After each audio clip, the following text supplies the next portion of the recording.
Ignition sequence starts. 6, 5, 4, 3, 2, 1, 0. Liftoff. We have a liftoff.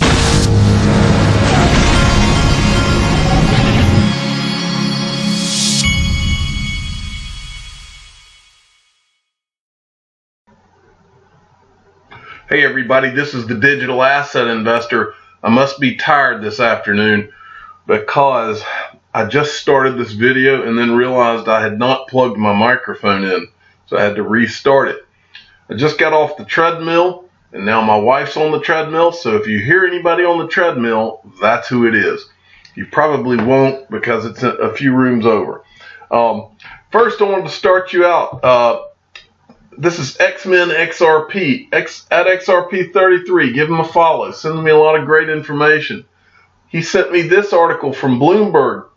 Russia's richest man plans crypto tokens backed by palladium. I'm not going to try to say all these names. Well, Vladimir Potanin and its billionaire chief Vladimir Potanin planning several digital platforms. Including using crypto tokens for trading palladium.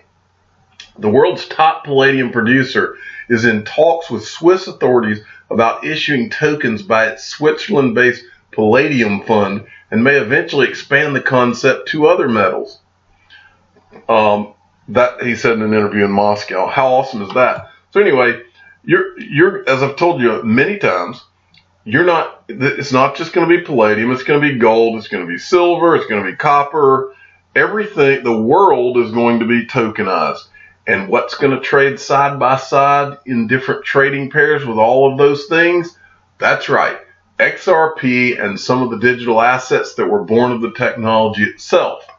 So I just wanted to show you that. Just yet another example of someone who's going to tokenize assets. Okay. This was from XRP 1000 Bones from the XRP Zoo at 1000 Bones XRP.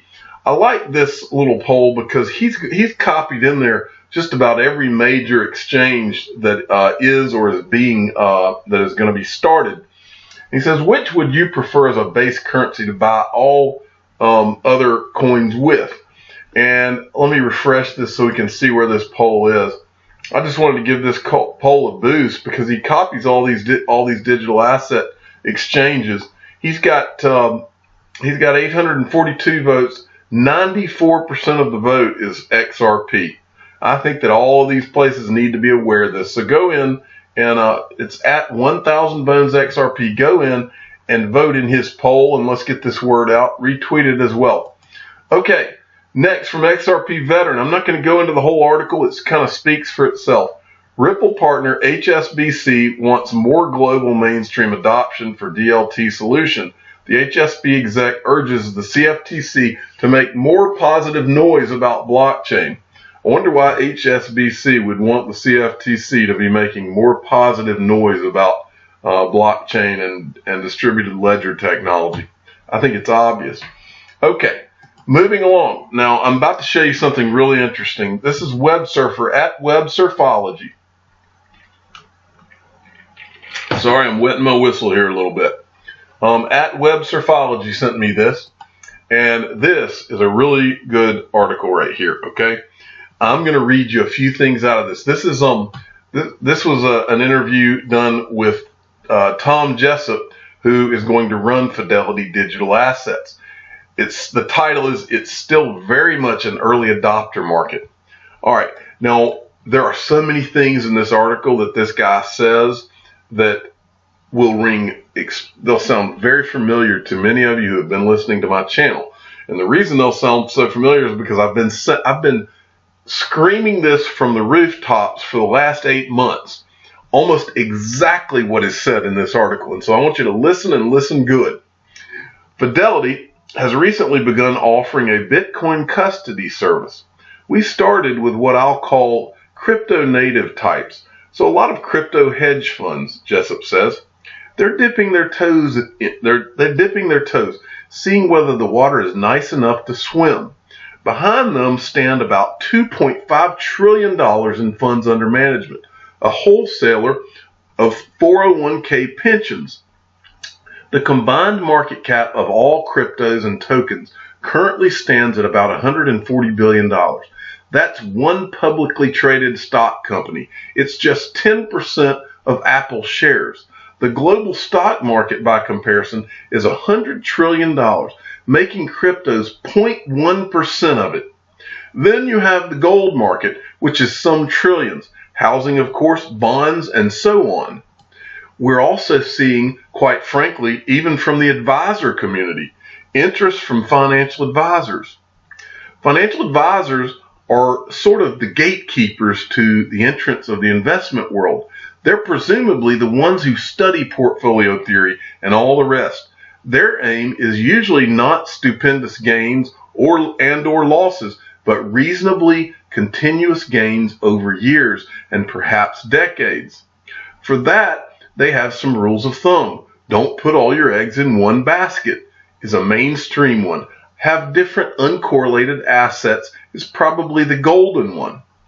Now, remember, folks, what I've told you for the past 8 months is that financial advisors as a whole, to retail and institutional, are eventually going to come into this. And they're going to say, hey, you need to allocate your assets. And they're going to tell their clients to put between 0.5% and 2% or so in digital assets. So now I will read you the last couple of lines of this article and listen good, folks, because the digital asset investor has been telling you this all along because I was a financial advisor. I know how these people think. It says, what we might see in the near future is actual retail investors who perhaps don't have much of a view on cryptos or don't care about opening finance, but just want a quick answer to say, how should they distribute their $10,000 in savings? With the financial advisor then perhaps saying that, say, $1,000 of it should go towards cryptos. There it is, folks. That's Tom Jessup saying what I've been saying for 8 months. I want to read that last line to you again. But just want a quick answer to say, how should they distribute their $10,000 in savings? With the financial advisor then perhaps saying that, say, $1,000 of it should go towards cryptos. That's where the world's going, folks. You're going to see the entire financial world begin to put 0.5% to 2% towards digital assets. And XRP is the greatest digital asset ever created. So guess what that means for XRP, and more specifically, the people who are early adopters like yourself and me who hold our XRP now. It means very good things, folks. Okay, next, this was from the block. I'm not going to read this whole article because this is technical stuff. You'll get the point just by my reading the headline. Report. This is from the block. Stellar suffered a 2.2 billion XLM inflation bug in 2017. More than 2.2 billion XLM were created in April 2017 by an attacker exploiting a bug in Stellar's code, according to a report by Masari. And so basically they're saying this was a successful attack on Stellar.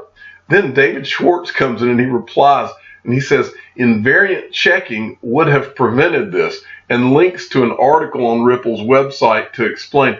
These Ripple guys, at every turn, they've dotted their I's and crossed their T's, and that's why it's so great to be an XRP investor. You gotta love it. Then, this from Rand Nooner, and this was today. We're in a bull market. Now, I know that he thinks that this will get him a lot of likes and retweets and get some attention. So what I wanted to do is let's look at it. Because Rand Nooner may very well be right, folks. Look at what's happened. This is from coinpaprika.com. If you go to the site and you click on return rates, they give you the 7-day, the 30-day, the 1 quarter, the 1 year. Yes, we still see those negatives for 1 year, 1 physical year, I guess. But look at what it looks like when you look at days and then 30 days and 1 quarter.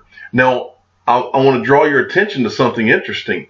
3 of the worst performers are the 3 that, in my opinion, will be the best performers over over the short, well, just in general, are going to be the best performers probably over the midterm. But look what's happened with some of these others. In 30 days, look at these. EOS, a 19% return. Litecoin, a 33% return. Bitcoin Cash, a 23% return. Binance Coin, 68%. 23% Stellar. 53% Cardano. Look at the 1Q. Let's look at some of these big numbers. EOS, an 84% return. Litecoin, 119% return. 217% for Binance Coin. 84% for Cardano, y'all. That's something I don't say very often as y'all on my channel. But y'all is what we use in this part of the country all the time. Y'all. Okay. Tron, 27%. Maker down here at 67%. Dash, 25. I'm telling you, Rand Nooner may very well be on to something here, folks. But that's all I'm going to say about that. But I do feel that the tide is turning a little bit. Okay, from C3 Nick, this is a reply to some other tweet. But he says, I know only one new asset class which has been through a pretty brutal bear market. No investment advice. I'm telling you, folks, I feel the tide turning a little bit. Then Bitcoin Macro says, if you quit crypto during the bear market, it may become the biggest financial regret you will ever have. Don't do it. Bear markets are where future OGs are born. In a few years, when you sell your bags to newbies at the top, they will all tell you how you got lucky.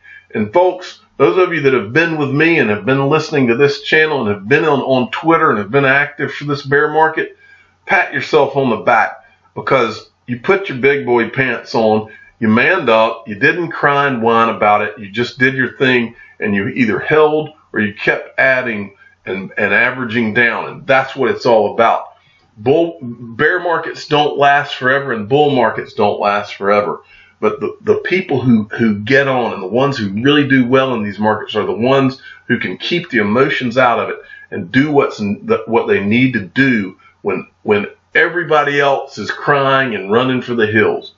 I'm the digital asset investor. I'm not an investment advisor. This is for entertainment purposes only. Please subscribe and hit the like button. And tell your friends and family that there's an awful lot of green starting to appear on these screens. Thank you for listening.